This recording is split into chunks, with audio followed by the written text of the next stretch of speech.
Well, if you were driving on the Langevin Bridge into downtown last night, you may have noticed it turned green. The reason behind the light color change? To get people talking about Lyme disease, which is spread through tick bites. As Carolyn Curry de Castillo reports, a new organization has been set up in Alberta to raise awareness about what some say is a growing health concern.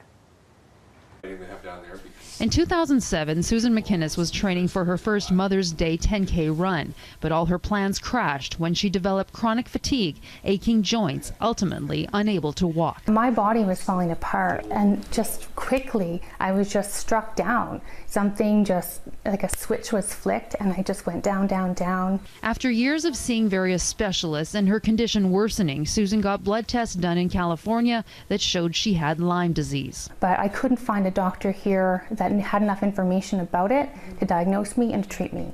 So I had to leave the country.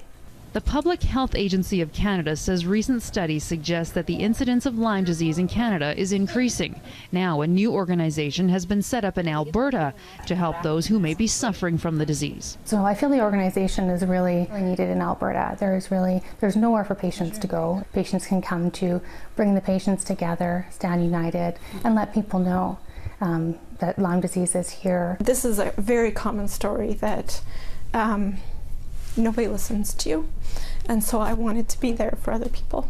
Rebecca Risk says she first contracted Lyme disease after being bitten by ticks near Regina as a teenager. It wasn't until she was 30 years old that she was diagnosed.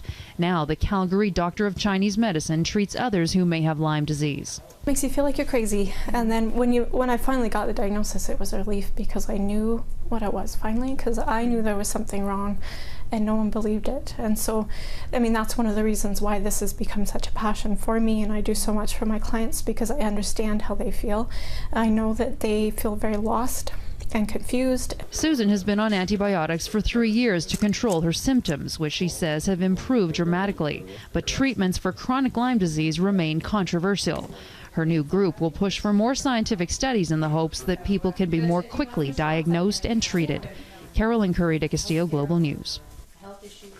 The Lyme Disease Association of Alberta will have their first meeting this Wednesday at the Strathcona Community Association. The Green Party of Canada is also hoping to pass a private members bill calling for a new national strategy for Lyme disease.